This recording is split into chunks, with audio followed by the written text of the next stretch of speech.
Selamat datang di channel kami. Di sini kami sudah menyiapkan suatu misteri dari berbagai penjuru dunia. Jangan lupa like, komen, dan subscribe.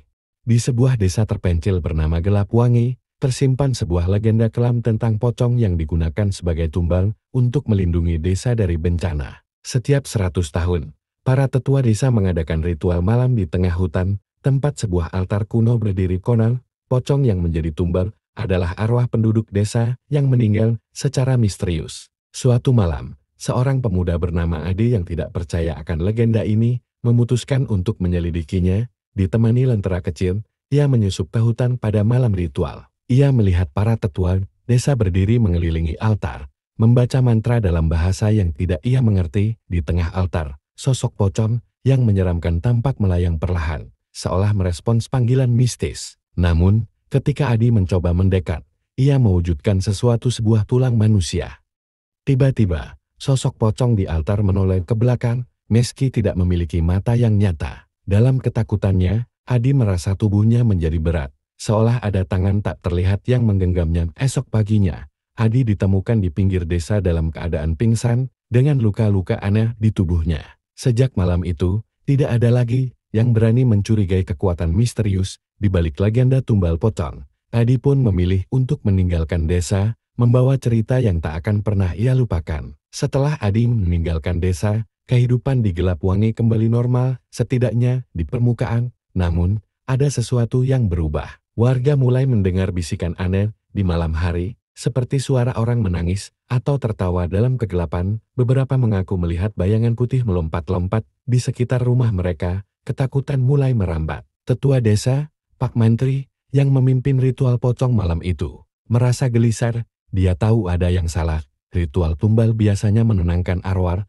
dan melindungi desa, tapi kali ini, pocong itu tampak tidak tenang. Mungkin karena Adi mengganggu, pikirnya. Ia mengumpulkan para tetua lain untuk berdiskusi. Mereka memutuskan untuk mencari Adi, yang kini tinggal di kota, dan bertanya kembali. Kembalinya Adi ke desa. Ketika tetua desa mengunjungi Adi, ia awalnya menolak. Ia masih trauma dengan kejadian itu. Namun, setelah mendengar bahwa gangguan di desa semakin parah, anak-anak menghilang, hewan ternak mati, secara misterius ia akhirnya setuju kembali dengan syarat mereka memberikan penjelasan lengkap tentang ritual tersebut. Sesampainya di desa, Adi diajak ke hutan tempat altar berada. Pak Menteri mengungkap rahasia yang selama ini disembunyikan. Ritual tumbal sebenarnya adalah warisan dari seorang dukun sakti yang hidup berabad-abad yang lalu. Dukun itu membuat perjanjian dengan makhluk gaib untuk melindungi desa dari wabah dan bencana, dengan syarat setiap 100 tahun harus ada tumbal. Pocong yang digunakan biasanya adalah orang yang meninggal karena dendam atau urusan yang belum selesai. Apa yang terjadi jika tumbalnya tidak diterima? Tanya Adi. Suaranya bergetar. Pak Mantra menghela napas. Makhluk itu akan murka. Bukan hanya desa ini, tapi semua orang yang terhubung dengannya akan hancur. Rahasia pocong. Adi merasa ada yang janggal. Ia kembali ke altar sendirian malam itu, membawa senter dan keberanian tipis. Ketika ia menyelidiki lebih dekat, ia menemukan sesuatu yang mengejutkan. Di bawah altar, ada sebuah peti tua yang terkubur sebagian. Dengan susah payah, ia membukanya. Di dalamnya, ada tulang belulang manusia dan kain kafan yang sudah lapuk. Tiba-tiba, udara di sekitarnya menjadi dingin. Sosok pocong yang ia lihat di ritual muncul di belakangnya. Namun, kali ini pocong itu tidak hanya berdiri, ia berbicara. "Kenapa kau membangunkanku?" Suara itu terdengar dalam pikiran, serak dan penuh amarah. Adi memberanikan diri bertanya, "Siapa kau sebenarnya? Kenapa kau tidak tenang?" Pocong itu menjawab, "Aku bukan tumbal yang mereka pikirkan. Aku dikhianati. Aku adalah dukun sakti yang membuat perjanjian itu. Mereka membunuhku untuk menghentikan kekuasaanku. Kini aku di sini, terjebak di antara dunia, dan kau telah mengganggu ketenanganku." Penebusan. Adi sadar bahwa ritual ini telah menyimpan rahasia gelap selama berabad-abad.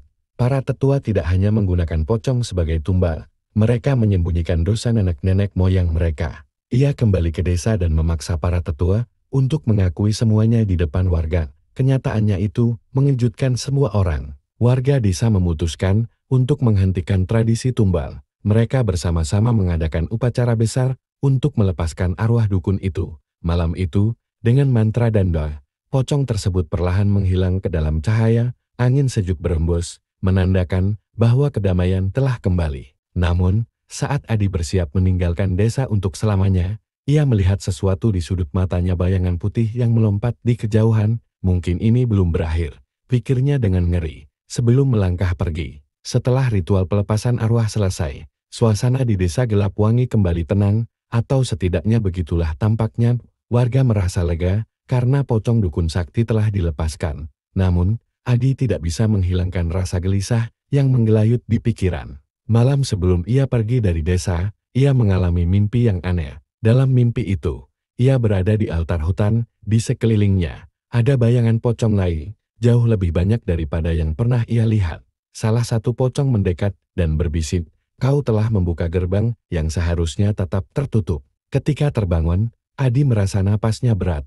Ia melirik ke arah jendela dan melihat sosok putih berdiri di kejauhan. Dia mengamati ke arahnya. Ia ingin percaya bahwa itu hanya bayangan akibat ketakutannya. Tetapi ada sesuatu yang berbeda kali ini. Sosok itu terlihat nyata. Pagi harinya, Adi memutuskan untuk mengunjungi Pak Mantri. Ia menceritakan mimpi dan penglihatannya. Pak Mantra, yang wajahnya semakin tua dan lelah, mengangguk dengan berat. "Saya khawatir sesuatu yang lebih besar telah terbangun, Adi," kata Pak Mantri.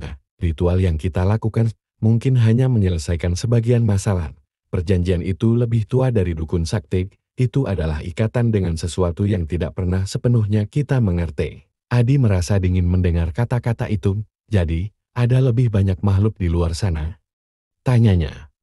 Pak Mantra mengangguk pelan. "Makhluk itu adalah penjaga perjanjian. Dengan melepaskan dukun itu, kita mungkin telah mengundang mereka ke dunia ini." Kekhawatiran Adi semakin dalam ketika beberapa warga mulai menghilang secara misterius. Tanda-tanda kemunculan makhluk gaib lainnya mulai terasa. Bau busuk di malam hari, suara gemerisik tanpa asal-usul, dan jejak kaki aneh di tanah yang tidak menyerupai manusia atau binatang. Adi dan beberapa pemuda desa memutuskan untuk berjaga di hutan tempat altar berada. Mereka membawa obor dan perlengkapan seadanya. Ketika malam tiba, kabut tebal mulai membuat mereka tidak aman, dan suhu turun drastis. Dari kejauhan, mereka mendengar suara tawa kecil mirip suara anak-anak yang menggema di sela-sela pepohonan. Mereka berusaha mencari asal suara itu, namun tidak menemukan apa-apa. Namun, saat mereka kembali ke desa, salah satu dari mereka, seorang pemuda bernama Samin, tidak ada lagi di antara mereka. "Samin tadi ada di belakangku," kata salah satu pemuda. Suaranya bergetar. "Aku yakin dia masih bersama kita." Namun, saat mereka menelusuri jejak, mereka hanya menemukan sandal Samin yang ditinggalkan di tanah, dengan jejak kaki yang menghilang begitu saja. Kejadian ini membuat seluruh desa panik. Para tetua desa akhirnya mengungkapkan rahasia terakhir selama ini mereka sembunyikan. Mereka bercerita bahwa perjanjian ini melibatkan makhluk yang disebut penjaga perjanjian. Makhluk ini tidak berwujud pocong, melainkan entitas gaib yang lebih kuat dan licik. Mereka menjaga keseimbangan antara dunia manusia dan dunia gaib, kata Pak Mantri. Ketika perjanjian dilanggar, mereka akan menuntut balas. Adi merasa marah. "Kenapa kalian tidak pernah menceritakan ini sebelumnya? Apa yang bisa kita lakukan sekarang?" Tetua hanya menggeleng. Tidak ada yang pernah tahu cara menghentikan mereka. Bahkan leluhur kita pun hanya bisa patuh. Namun, Ade menolak menyerah.